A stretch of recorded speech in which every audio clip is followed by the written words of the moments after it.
Berilah kepada Tuhan kemuliaan namanya. Sujudlah kepada Tuhan dengan berhiaskan kekudusan. Shalom, selamat bertemu kembali Bapak Ibu, Saudara-saudari yang dikasihi Tuhan.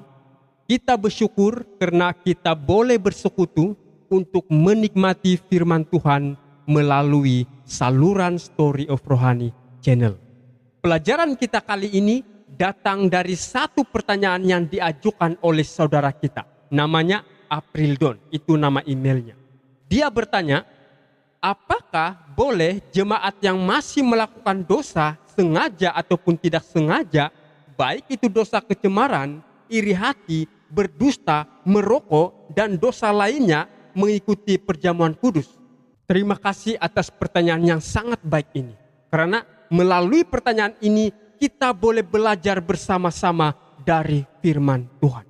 Baik, sebelum kita masuk lebih dalam kepada pembahasan ini, ada satu perkara penting yang perlu kita pahami terlebih dahulu. Apakah itu perjamuan kudus? Dan untuk apakah perjamuan kudus itu diadakan? Mari kita sama-sama melihat jawabannya berdasarkan firman Tuhan. Nah, saudara-saudari, perjamuan kudus adalah satu simbol yang sangat penting. Roti melambangkan tubuh Yesus yang diserahkan bagi kita. Anggur atau jus anggur melambangkan darah Yesus yang dicurahkan untuk pengampunan dosa kita.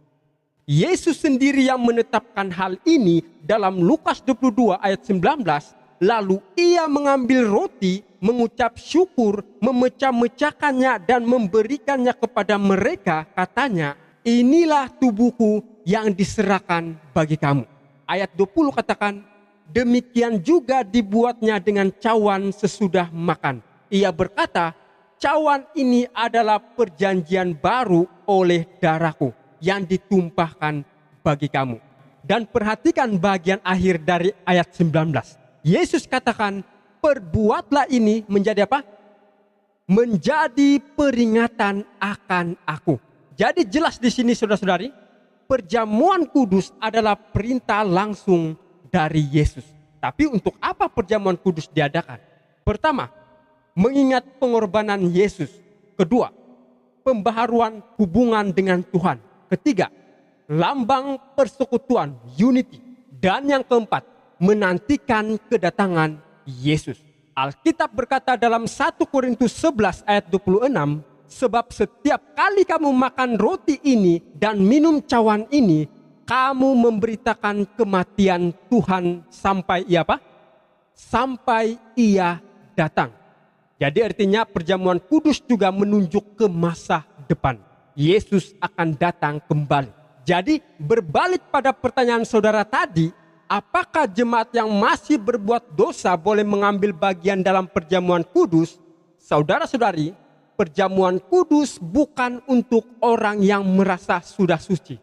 Tetapi untuk orang yang menyadari dosanya dan mau bertobat. Saya ulangi, perjamuan kudus bukan untuk orang yang merasa sudah suci. Tetapi untuk orang yang menyadari dosanya dan mau bertobat. Artinya begini, kalau seseorang masih jatuh dalam dosa, tetapi mau berubah, mau bertobat, dan minta ampun kepada Tuhan, maka perjamuan kudus justru menjadi pengingat kasih karunia Kristus. Tetapi kalau seseorang sengaja memelihara dosa, tidak mau bertobat, dan menganggap enteng pengorbanan Kristus, itu yang berbahaya. Karena perjamuan kudus adalah undangan untuk datang kepada Kristus dengan hati yang rendah. Bukan merasa diri layak baru datang. Tidak. Sebab itu sebelum mengambil bagian dalam upacara perjamuan kudus ini, Alkitab katakan dalam 1 Korintus 11 ayat 28, karena itu hendaklah tiap-tiap orang, apa kata Alkitab?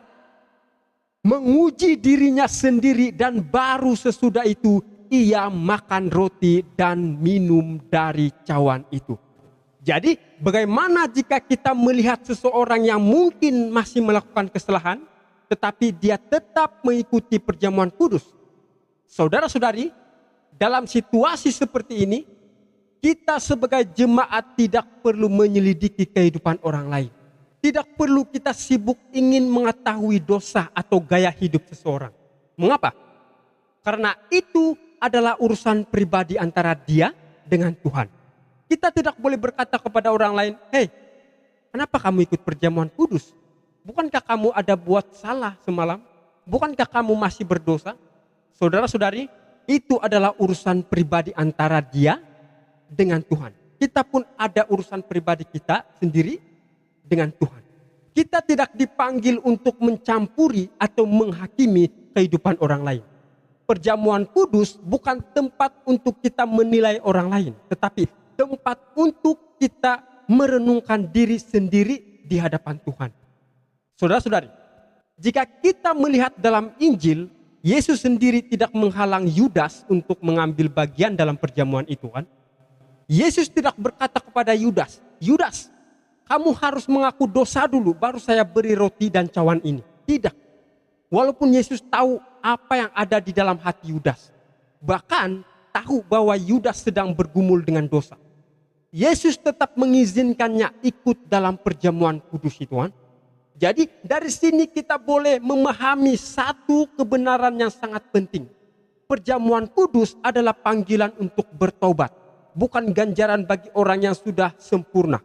Apakah jelas sampai di sini, saudara-saudari? Jelas ya? Dan sebenarnya Yesus memberikan roti itu kepada Yudas bukan dengan kebencian, tetapi dengan satu kesempatan terakhir. Seolah-olah masih ada kesempatan supaya hati Yudas boleh berubah. Namun Alkitab mencatat sesuatu yang menyedihkan. Dalam Yohanes 13 ayat 30, sesudah Yudas menerima roti itu, ia segera pergi. Jadi secara prinsip perjamuan kudus tidak ada larangan keras, tetapi ada nasihat rohani yang penting. Ada nasihat rohani yang sangat penting. Namun hanya bagi mereka yang sudah percaya kepada Kristus, sudah menerimanya sebagai juru selamat dan telah dibaptis sebagai tanda penyerahan hidup kepada Tuhan. Jadi Alkitab tidak berkata harus sempurna dulu baru boleh ikut perjamuan kudus. Tetapi Alkitab menekankan baiklah tiap-tiap orang menguji dirinya sendiri. Apa maksudnya? Maksudnya sebelum seseorang mengambil bagian dalam upacara perjamuan kudus, dia harus melihat ke dalam dirinya sendiri dahulu. Contoh, esok hari ada perjamuan kudus. Maka mulai hari ini kita sudah mulai periksa hati kita. Bertobat dan akuilah dosa kepada Tuhan.